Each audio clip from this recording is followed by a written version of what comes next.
본 콘텐츠는 부천 문화도시 조성사업, 부천문화재단 미디어사업부, 마을미디어 지원사업을 통해 제작되었습니다.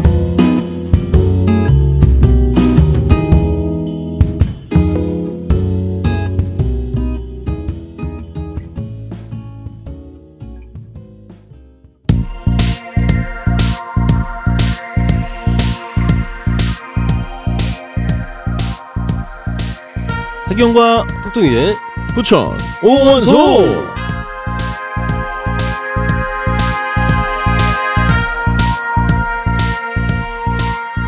네, 반갑습니다. 저는 부천 오원소의 타기형 한준탁입니다. 오늘도 제 옆에는 복동이 김근혜 씨 나와 계십니다. 안녕하세요. 네, 반갑습니다, 여러분. 네, 저희가 지지난 방송에는 이제 복동 씨가 건강상의 이유로 네네네. 옥토끼랑 둘이 했는데, 네네네. 오늘은 네, 굉장히 아팠습니다. 네, 옥토끼님이 개인 사정이 있어서 네네. 네, 복동 씨랑 이렇게 자꾸 진행을 엇갈리네요, 하는데 작년부터. 네. 성경 쌤이랑 저랑 뭔가 좀 불화가 있는 거 아니라고 아니 있는데 그런 건 아니고 네, 사이는 좋잖아요. 네, 좋죠. 근데 오히려 저는 이게 다행이라는 생각도 들어요. 아, 예, 맞아요. 왜냐하면 또 이 복동이나 옥토끼가 둘 중에 한 명만 있으면 제가 또 한 명이 무슨 일이 있으면 이렇게 방송을 못 하게 되는데 맞아. 적어도 이렇게 멤버가 네, 맞아요. 여러 명 있으니까 네네. 한 사람이 무슨 일이 생겨도 같이 방송할 수 그렇죠, 있으니까. 맞아요. 그리고 좀 오해하시는 분들이 제가 뭐 그 전날 뭐 술을 많이 먹어서 숙취 때문에 근데 제가 몇몇 그런 사례가 있었어요. 그래서 절대 아니라는 점 다시 말씀드리고 네. 장염, 장염에 시달려 걸려서 그렇습니다. 기저귀 차고 잘 뻔했어요. 뭘 잘못 드신 거예요? 짬뽕 한 그릇 먹었는데 네. 큰형이랑 같이 먹었거든요. 근데 네. 큰형은 또 멀쩡하더라고요. 아이고. 그래서 모르겠어요. 뭐 큰형이 뭘 탄 건 아니겠지만 네.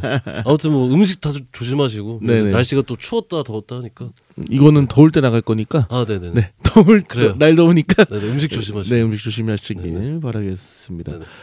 그리고 이 방송이 나갈 때쯤이면 이 방송 전에 네네네. 아마 5.18 특집이 예, 나갈 겁니다. 네네네. 그래서 또 이덕준 선생님 모시고 네네네. 저희가 방송했으니까 네네네.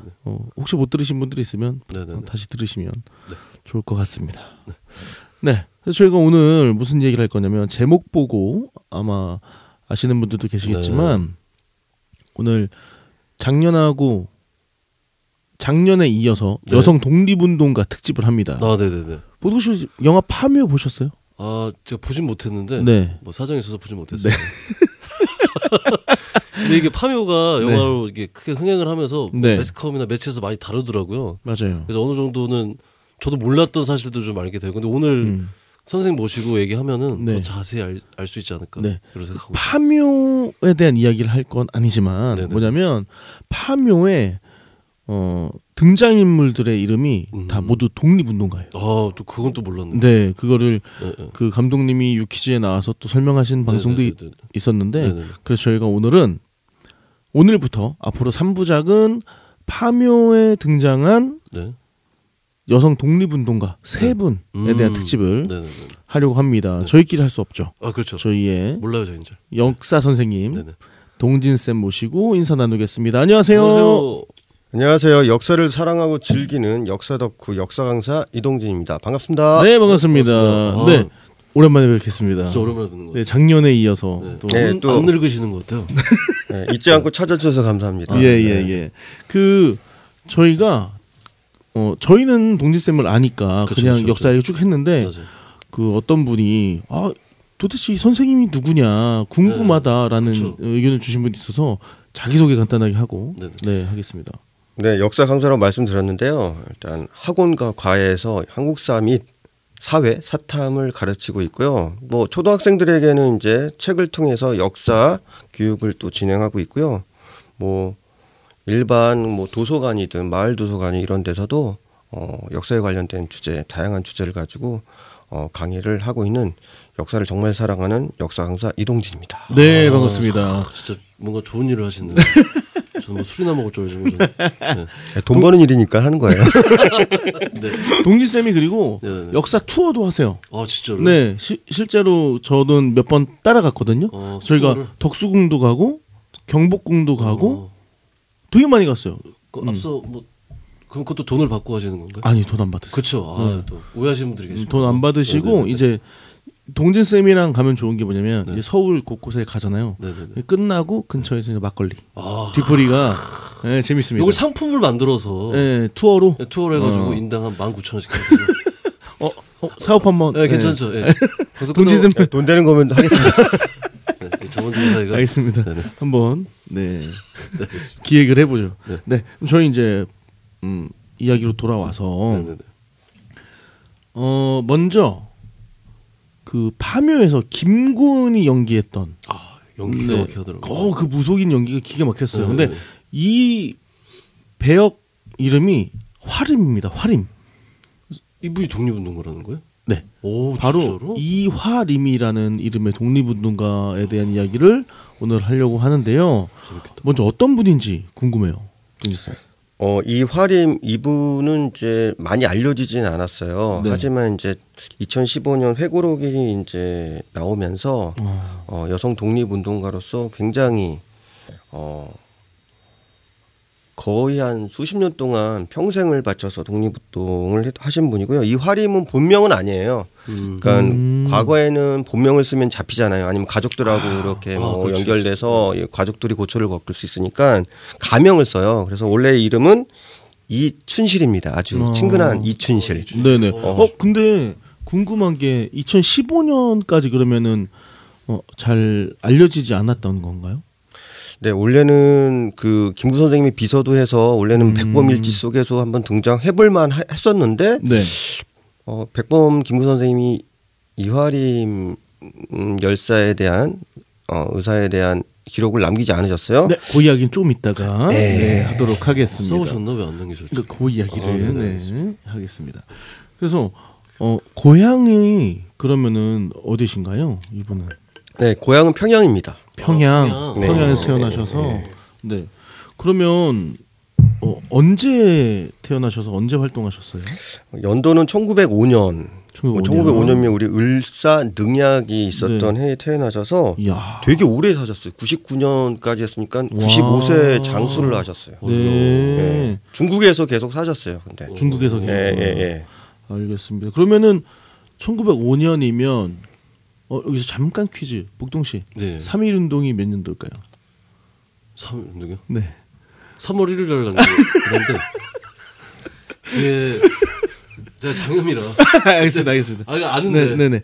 1919년이요. 아 맞아 1919년. 네. 그러면은 1905년에 태어나셨으면 3.1 운동 할 때가 한 10대 때시겠네요. 네, 그 이화림 의사가 1919년 어떻게 보면 이제 독립운동 시초라고 할 수 있는데 3.1 만세운동 때 가담을 했는데 15살 오빠들을 도우면서 독립운동에 참여를 했다는 거 대단한 거죠. 그럼 오빠들도 독립운동을 다 네, 했다는 독립운동 그 당시 만세운동을 참여했다가 만주로 가서 독립운동을 했습니다. 심지어는 저는 이화림 이 분은 어머님이 민족의식이 투철해서 어렸을 때부터 그런 민족의식을 고취시키는 이야기들을 많이 해줬나 봐요. 역사 이야기도 해주고 나라를 찾아야 된다. 나를 먼저 찾는 게 중요하다. 이런 얘기를 많이 하셨다고 합니다. 네, 그러셨군요. 그러면 제가 흔히 아는 유관순 그 열사. 분이랑 같은 시기에 활동을 하신 건가요? 그러면? 그쵸. 나이가 두세 살 정도 유관순 열사가 조금 더 위시죠. 근데 거의 10대 후반이니까 10대 이 소녀들도 3.1 운동에 많이 참여했다 이렇게 보면 되겠습니다. 그래서 3.1 운동 아까 제가 퀴즈 냈는데 3.1 운동을 사실 복동 씨가 실제로 몰라서 그런 게 아니라 저희가 짠 거잖아요. 그렇죠. 이게 또 대본 들어도 잘 갔네요. 네. 그래서 역사를 굉장히 사랑하는 사람이. 3.1 운동이 1919년인데 요거를 아주 쉽게 외우는 방법이 제가 어렸을 때 선생님이 알려준 게 아이구로 외우면은 네. 저도 그런 얘기를 해주신 것 같은데 네. 졸았나 했나 봐요 제가. 알겠습니다. 그러면 그 이후 3.1 운동 이후에 어떤 활동들 하셨는지 궁금한데요. 네, 그래서 그 후에 이화림 이분은 그 당시 이제 1920년대 초반부터 사회주의 열풍이 있었어요. 그러니까 우리가 보통 이제 독립운동가들 민족주의 독립운동가가 많은데 1917년 러시아 혁명이 일어나서 그 사회주의 국가가 실제 지상에 이제 탄생합니다. 네. 러시아 혁명이 일어났고 그다음 소련이라는 이제 국가가 탄생했고 네. 그래서 그 1920년대 많은 젊은 학생들이 지식인들이 사회주의를 이렇게 받아들이게 됐어요. 이화림 이분도 그런 사회주의 단체를 이제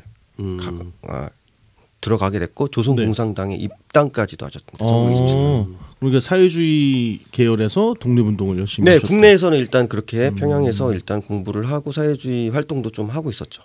조선공산당에 들어가서. 네. 그 안에서 또 어떤 활동들이 있었는지 혹시. 조선공산당 활동은 그다지 이렇게 이게 다양한 분파들이 있어요. 이렇게 요즘에도 이제 진보 정당들 내부에 보면 지금 다양한 정파들이 있는데 그 주도권 다툼으로 어려움이 있었고 일제는 사회주의를 더 강력하게 탄압을 했거든요. 그래서 그 탄압하는 과정에서 국내에서 사회주의 공산주의 활동을 하기 쉽지가 않았어요. 그래서 그 이후에 중국으로 망명을 하게 됩니다. 그럼 중국에서 또 주로 이제 우리가 알고 있는 이하림 이분의 활동은 중국에서 빛을 발하죠. 베이징, 상하이 그쪽. 네, 상하이로 갑니다. 그렇죠. 상하이가 이제 임시정부가 있는 임시정부. 곳. 그럼 자연스럽게 그럼 임시정부 활동은 어떠셨는지 궁금한데요. 임시정부 원래 근데 이런 거예요. 이제 재밌는 게 이제 사회주의자인데 네. 의식은 사회주의자예요. 네. 근데 임시정부는 기본적으로 민족주의 계열이잖아요. 그쵸. 이념상에 좀 차이가 있습니다. 그럼요. 그래서 처음에 이제 거기 갔을 때 김두봉이라는 분이 소개를 해주셨어요. 한글학자로 유명하고 안타깝지만 나중에 이제 북한에 굉장히 고위직에 오른 분인데 이분은 이 당시까지는 사회주의는 아닌데 하여튼 이화림을 김구 선생님께서 소개를 해주세요. 근데 이제 김구 선생님 약간 거리를 두는 겁니다. 왜 그랬을까요? 사회주의. 네, 사회주의자 나랑 이념이 달라서 약간 거리를 뒀는데 그래서 이렇게 기록에는 이렇게 했답니다. 너의 조국은 어디냐? 그래서 이화림 나는 조선입니다. 조선의 딸입니다. 뭐 이런 식으로 이야기를 해서 민족의식을 갖고 사회주의자지만 민족의식을 갖고 있구나 그래서 받아줬다고 합니다. 그래서 비서 활동도 하고요. 약간 밀정 처단 역할도 했어요. 그리고 나중에 이야기했지만 이봉창, 윤봉길 의거 때도 큰 역할을 하십니다. 이분. 여기까지만. 네네네. 이제 좀 이따 이어서 하도록 하겠습니다. 많은 활동하신 분인데 왜 우리가 그동안 몰랐을까요? 몰랐을 그 이야기도 이따가 한번 나눠보도록 하겠습니다. 그러면 임시정부에서는 그러면 구체적으로 어떤 활동들을 좀 하셨는지 궁금한데요. 네, 임시정부는 그 당시 한인애국당이라는 단체를 결성을 했어요. 1931년쯤에. 네. 그래서 그 1호 단원이 이봉창 의사였습니다. 네. 그래서 이봉창 의사가 이제 일본에서 생활하다가 철저한 일본인이 되겠다고 일본을 살아갔지만 역설이 조선이라기 때문에 차별을 많이 받았어요. 그런 차별을 받고 내가 민족을 잊어버렸구나. 내가 다시 이제 민족의식을 좀 가져야겠다라는 생각을 하면서 이렇게 이제 상해까지 들어오셨다가 본인 이제 일항을 죽일 수 있다라는 것들을 이제 김구 선생님한테 말씀드리면서 일항 폭파 계획을 이제 김구 선생님하고 이제 준비를 하다가 중요한 거는 이제 폭탄을 어떻게 들고 갈 것이냐. 이제 일본은 넘어가야 되잖아요. 일본. 그렇죠. 네. 그래서 이때 이제 이화림 이분이 약간 바지 아래쪽 세타구니 근처에 주머니를 하나 만들면 거기다가 안주머니를 만들어서 거기에 넣고 하면 설마 거기 건문을 거기까지는 하지 거기까지 약간 그 남성의 중요한 부분이 있는 거기까지는 이렇게 수색하지 않을 거라고 해서 그걸 만들어 직접 비단으로 만들어 주시고 거기다 넣고 일단은 갔습니다. 그래서 기획 단계에서 좋은 아이디어를 주신 거죠. 네. 방송에서 제 역할 같은.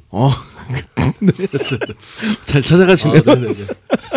네, 알겠습니다. 그리고 또 어떤 활동들도 있었습니까? 네, 그래서 일단은 뭐 이봉창 의사는 결국 이게 폭탄이 터지지 않아서 일단은 실패는 했지만 그 후에 이제 윤봉길 의사가 또 다시 이제 한인애국단 단원으로 그 당시 이제 상해를 침략을 했어요, 일본이. 그래서 상해를 점령했고 그 전승 기념일 플러스 일왕의 생일에 맞아서 일종의 그런 거 사람들 모아놓고 우리 막 이렇게 하는 거죠. 이제 사람들한테 이제 우리 천황의 생일이고 승전했으니까 그런 의식을 이제 치르는 그런 행사가 있었어요. 홍구공원 또 이제 홍커우 또는 홍구 한자로 거기서 그래서 이때 이제 또 이하림 이분이 또 활약을 하셨는데 어떻게 했냐면 완벽한 성공을 위해서 어떻게 했냐면 그 행사장을 간 거예요. 미리 하루 전날. 근데 그냥 가는 건 좀 의심스러우니까 이봉창 의사와 이하림 의사 두 분이 부부로 가짜 부부로 위장해서. 위장을 해서 그래서. 들어가서 현지를 답사를 다 한 거죠. 거리가 얼마큼 되는지 어떻게 되는지 그 역할을 했고 그때 이제 의거가 일어난 하루 전날도 이제 들어가지는 못했지만 입구까지는 같이 가서 같이 그 거사를 계속 지켜봤던 분이 이화림 의사입니다. 그럼 거사 이후에 같이 잡혀가셨나요? 아니죠. 들어가지 않았기 때문에 윤봉길 의사만 잡히시고 이화림 그 의사는 이제 현장을 떠나서 예, 이제 잡히진 체포되지는 않았죠. 야, 진짜 새로운 사실이다. 네. 이렇게 또 그러니까 그런 사전 준비 과정이나 그런 기획들이 없으면은 사실 그쵸. 이루어질 수 없었던 일들인데 정말 몰랐던 사실을 알게 돼서 네, 의미 있는 시간인 것 같습니다. 일반적으로 윤봉길 의사만 기억을 하잖아요. 그렇죠. 그 또 같이 이봉창 도왔던 의사도 잘 그렇고. 모르니까. 근데 이화림 이분이 이런 역할을 했다는 것도 좀 새롭기도 하고 놀랍기도 하고. 네, 그런 것 같아요. 좋습니다. 이런 거 어디서 듣겠습니까? 오원소에서 네, 들을 수 있는 그렇죠. 거예요. 그 TVN 그거 하는데 여기가 더 재밌어요. 네네. 알겠습니다. 다시 이어서 그럼 이렇게까지 열심히 하셨는데 김구가 이 이화림 네. 열사에 대한 이야기를 백범일지에도 쓰지 않고 네 남기지 않았단 말이에요. 제 생각엔 네, 김구 선생, 백범 김구 선생님께서 네. 짝사랑하셨나? 로맨스로 간다고? 네. 약간 오버, 약간 위험합니다. 아직 요새 연애를 하고 있어서. 행복하시고요. 그 이유가 궁금한데요. 네. 아까도 이제 아마 예상을 하실 수 있을 것 같아요. 이제 일단은 이화림은 사회주의자 네. 이념이 이제 어느 정도 있던 분이고 그리고 이제 이화림이 계속 이제 한인애국당에 있다가 폭탄으로는 안 되겠다 이런 방식이 아니고 네. 좀 더 새로운 방식으로 독립투쟁을 해야 되겠다는 생각도 한 것 같아요. 좀 더 조금 급진적으로 그런 생각에서 이제 약간 이제 그런 방법론에 좀 차이가 좀 생겼고 예. 아까 말했지만 그 김구 선생님은 민족주의자잖아요. 그렇죠. 이화림이 기본적으로는 사회주의자이기 때문에 서로 간의 어떤 아까 방법론도 그렇고 이념적 차이도 있어서 결국 이제 이화림이 이제 한인애국당 이제 우리가 윤봉길 의사 의고로 다 흩어지거든요. 왜냐하면 이제 체포를 일본들이 체포를 하니까 흩어지면서 이화림도 흩어지면서 네. 김구 선생과 이제 다른 길을 이제 가게 됩니다. 네. 근데 이때부터 서로의 다른 이념과 생각을 좁히지 못했고 그것이 나중에 이제 한 번 만나긴 해요. 1938년 광락원 여사 김구 선생님 어머님 돌아가실 때 한 번 만나지만 서로의 입장 차이를 좁히지 못했기 때문에 그 후에 보통은 김구 선생님 백범 일지에 세세하게 다 써요. 윤봉길, 이봉창 의사 뭐 그걸 때는 다 세세하게 밥 먹는 것부터 해서 시계 나는 것도. 근데 이화림 아마 뭔가 이화림은 이제 나하고 같은 사상이 아니기 때문에 그것을 삭제하지 않았을까. 중요한 역할을 했음에도 삭제하지 않았을까. 이렇게 추측해 봅니다. 쓰면서도 아마 혼자 굳이 편집을 쓰네. 했던 것 같아요. 그럼 그 이후에 행보도 궁금한데. 네, 광저우로 가서 이때 이제 간호사를 하게 돼요. 간호사. 예, 대학에서 간호사 공부를 하게 되고 이때 이제 첫 번째 남편을 만납니다. 잠시. 그리고 아들도 하나 낳아요. 하지만 여기서 충격적인 것은 가정 안에서 계속 계실 수 없었어요. 이화림. 왜 그러죠? 독립운동을 해야 되는데 네네네. 이 전통적인 가정 안에서 아이를 키우고 하는 일이 보다 독립을 되찾는 일이 더 중요하다고 생각해서 조금 가정이 좀 힘든 결정을 했습니다. 이혼을 하게 돼요. 독립을 위해서. 그 당시에 남편한테 이혼이라는 게 있긴 있었는데 흔하진 않았던 예, 것 쉽진 않지만 이혼을 통해서 독립운동에 다시 본격적으로 투신하게 됩니다. 오. 그러면 아까 첫 번째 남편이라고 하셨는데 그럼 두 번째도 남편이 있다는 말씀이시죠? 예, 그 후로 이제 그 윤세주라는 분의 연설을 듣고 약간 사회주의 조금 계열 쪽에 있는 그쪽 조선혁명당 민족혁명당 쪽으로 들어가서 또 조선의용대라는 그런 군대를 만들어요. 김원봉 선생님 의열단 김원봉. 그래서 거기서 또 한 분을 만나서 잠시 결혼을 하지만 또 예, 이혼을 하게 됩니다. 그래서 두 번의 결혼과 두 번의 이혼을 하게 되십니다. 그렇군요. 공산주의자, 그러니까 사회자유자로서의 그런 활동들도 궁금한데, 그거 앞서서 조선의용대라는 이야기를 하셨어요. 조선의용대는 어떤 곳이나요? 조선의용대는 김원봉 선생이 이제 의열단을 중심으로 해서 네. 그 전에는 이제 폭탄을 통해서 일본의 주요 기관을 폭파하고 친일파를 처단하는 일을 하다가 1920년대 후반부터 노선을 좀 바꿔요. 그래서 전면적으로 일본 제국주의에 맞서 싸우겠다라고 생각을 한 거예요. 그래서 조선의용대를 만들었는데 이제 그 재정적인 지원은 중국 국민당 정부가 이제 지원을 많이 해줘요. 예, 같이 이제 연합을 하면서 장제스의 도움을 받아서 조선의용대를 만들었는데 어떻게 보면 이제 우리는 광복군만 알겠지만 더 유명하잖아요. 1940년 그 전에 2년 전에 1938년에 조선의용대를 만들었는데 이때 이화림 이분도 조선의용대에 참여를 같이 한 거죠. 가를 독립군으로서 활동을 하는 거죠. 그렇군요.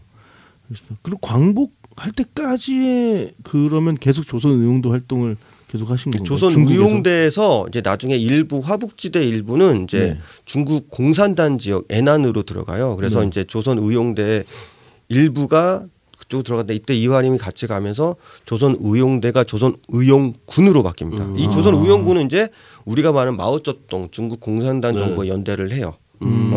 그래서 이제 사회주의 공산주의 쪽과 연대를 하면서 계속 활동을 하게 되는 겁니다. 이제 항일운동을 그렇죠. 일본하고 계속 이제 뭐 전투도 하게 되고 여러 가지 다양한 활동을 이제 하게 되는 거죠. 네. 그리고 이제 광복 이후에 그러니까 왜냐면 90년대 95세까지 사셨다고 했으니까 그 이후의 삶이 사실 더 의미가 있을 수도 있고 더 많은 스토리들이 있을 것 같은데 그 광복 이후의 삶은 어떠셨어요? 광복 직전에 이제 그 이화림 이분이 예난대학이라고 거기서 이제 의학을 공부합니다. 나중에 의사도 머리가 굉장히 좀 똑똑하신 분이셨어요. 예. 그래서 직전에 의사로서 역할을 하고 곧바로 평양으로 돌아오지 않아요. 고향으로 돌아오지 않아요. 그래서 공부를 더 했던 거예요. 이제 의과대학에서 하다가 이제 하고 나서 6.25 전쟁이 터졌습니다.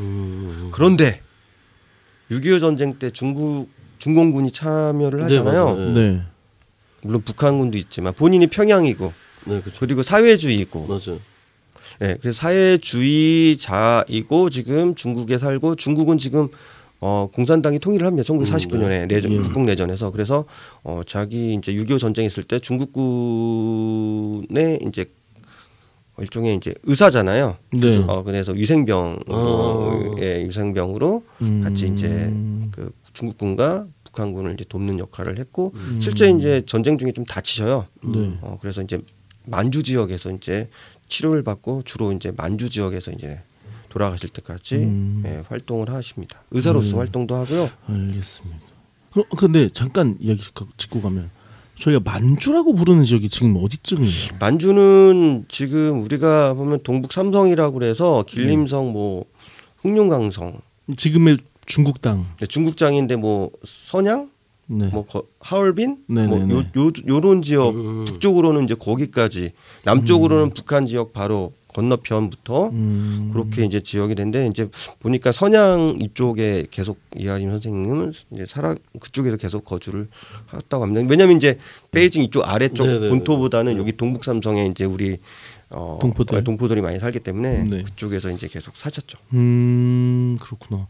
알겠습니다. 그러면 6.25가 끝난 이후에는 어떻게 지내셨어요? 네, 그래서 그쪽에서 이제 계속 사시고 뭐 의사로서 활동을 하시고 근데 이제 한 번은 좀 고초가 있었어요. 잠시 문화 대혁명이라고 이제 그 홍위병 아시죠? 이제 마오쩌둥을 이제 지지하는 어떤 홍위병들이 이제 그 당시 이제 이화림 선생을 좀 괴롭혔어요. 왜요? 왜 같은 계열 같은? 잠시나마 이화림이 김구하고 민족주의 단체에서 이제 활동한 걸 가지고 꼬투리를 잡고 한 석 달 동안 외양간에서 굉장히 거의 구금 형태로 이제 해서 고초를 당하시고 나중에 이제 그게 해명이 되고 다시 이제 원상으로 이제 복귀가 되긴 하지만 그런 식으로 조금 고초를 받는 경우도 좀 있었죠. 알겠습니다. 그러니까 지금 이하림 열사 같은 경우는 지금 우리나라에서 아직도 수훈이 네, 왜냐하면 우리나라 원칙은 사회주의자, 그러니까 우리가 광복 이전에 돌아가신 분들은 이제 건국 훈장을 받으신 분이 있는데 이분은 이제 어떻게 보면 이제 위생병이라도 중공군, 북한군 쪽으로 이제 참전을 했기 때문에 김원보 선생도 아직 안 되잖아요. 그렇죠. 네, 이화림 선생도 안 되는 거죠. 물론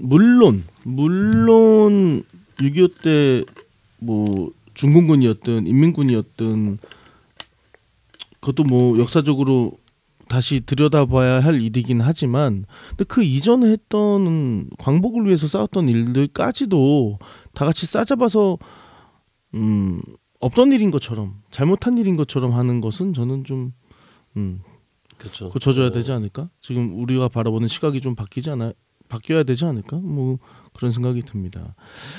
네. 그리고 제가 그 찾아보니까 그 작가 협회도 있더라고요. 이분의 이름으로 한 상도 있고. 그래요? 네, 글도 쓰셨나 보네. 네, 그랬나 봐요. 네, 이분이 이제 되게 자기 평생 모은 돈을 이제 뭐 공적인 곳에다가 많이 했는데요. 일단은 뭐 연변 아동 문학상 기금에다가 자기 일부 돈도 계속 냈고, 그다음에 그걸 통해서 나중에 이하림 문학상이라는 이하림 선생 이름으로 문학상도 제정이 됐고요. 돌아가시면서 전재산 또 굉장히 뭐 그게 많은 액수는 아니지만 우리 조선 쪽 학교에 또 기부까지 하시면서 독립운동 한 것도 대단하신데 늘 검소하게 옷 한 벌, 두 벌 이렇게 간단하게 입고 그 돈 계속 모아서 공적 기관에서 사용할 수 있는, 특히 교육기관, 문학 쪽 관련된 쪽을 계속 했다는 건데, 이분의 삶은 정말 정말 널리 알려야 될 정도로 네. 훌륭하지 않을까 생각이 듭니다. 네, 맞습니다. 저희가 이제야 다뤘다는 것, 이제야 알게 돼서 겨우 영화 한 편 보고 그래도 다행히 이렇게 알게 됐다는 것도 정말 다행이라고 생각합니다. 그러면 그 파묘랑은 또 뭔가 관계가 없습니다. 영화의 내용과는 관계가 없고 이름만. 그러니까 그 감독님이 그 등장인물들의 이름을 다 독립운동가의 이름으로 했다고 하더라고요. 네, 알겠습니다. 이제 슬슬 마무리해야 되는데 혹시 오늘 준비하셨는데 못다한 이야기가 있으실까요? 저는 이제 아직도 아까 김 선생님이 좀 안타까워요. 좀 한두 줄이라도 이름을 남겨주셨으면 너무 좋았겠다라는 생각이 드는데 비서였고 윤봉길, 이봉창구에 그렇게 거의 같이 계획하고 준비하고 활동까지 했는 이화림 이 분을 좀 스스로 삭제를 했다라는 게 좀 안타까워요. 그래서 여전히 우리 사회의 좌우 이념, 보수, 진보, 뭐 그죠, 이런 이념들이 아직도 남아 있는데 조금은 좀 넓게 보고 우리가 적어도 일본에 대해서 항일 투쟁한 그 공적이라는 분 있잖아요. 그거는 명확하니까 그건 또 인정하고 우리의 비극이 아직까지 해소되지는 않았잖아요. 남북 간의 분단 국가로. 네. 이념 문제들이 좀 더 자유로워졌으면 좋겠다는 생각을 해봅니다. 네, 알겠습니다. 덧붙이고 싶은 얘기 있는데 연변이라고 하는 곳 있잖아요. 네. 보통 연변 혹시 지도 찾아본 적 있어요? 아니, 연변이 얼마나 할 것 같아요? 도시 사이즈가? 연변이? 거기에 주로 이제 저희 그 동포분들이 굉장히 많이 사시니까. 그러니까 딱 상상해봐요. 그냥 기본적으로 한 여의도 크기 하지 않을까요? 연변이 경상도 합친보다 커요. 더 크다고요? 내가 깜짝 놀랐어. 연변도 중국 거잖아요. 네, 연변 자치구가 있죠. 그래서 저도 그냥 부천시만 시 하나만 하겠는데 찾아보고 깜짝 놀랐어요. 면적이 어마어마하게 큽니다. 그럼 거기에 인구도 상당하겠네요. 그렇죠. 그래서 이거 그냥 흘려보내기 좀 그래서 다시 이야기할 일이 없을 것 같아서 한번 이야기했습니다. 네, 그러면 저희 이화림 열사에 대한 이야기 여기까지 하고요. 다음 주 또 그 다음 주까지 3부작 이어서 할 건데 동치선 오랜만에 방송 출연하셨는데 소감 간단하게 들어볼게요. 네, 여성 독립운동가들도 우리 독립운동의 한 축이고 정말 중요한 역할을 담당했습니다. 아직까지 남성 중심의 어떤 사회 속에서 우리가 좀 잘 알려지지 않은 잊혀진 여성 독립운동가들을 좀 하나씩 배워가는 시간이 우리에게 좀 필요하지 않나.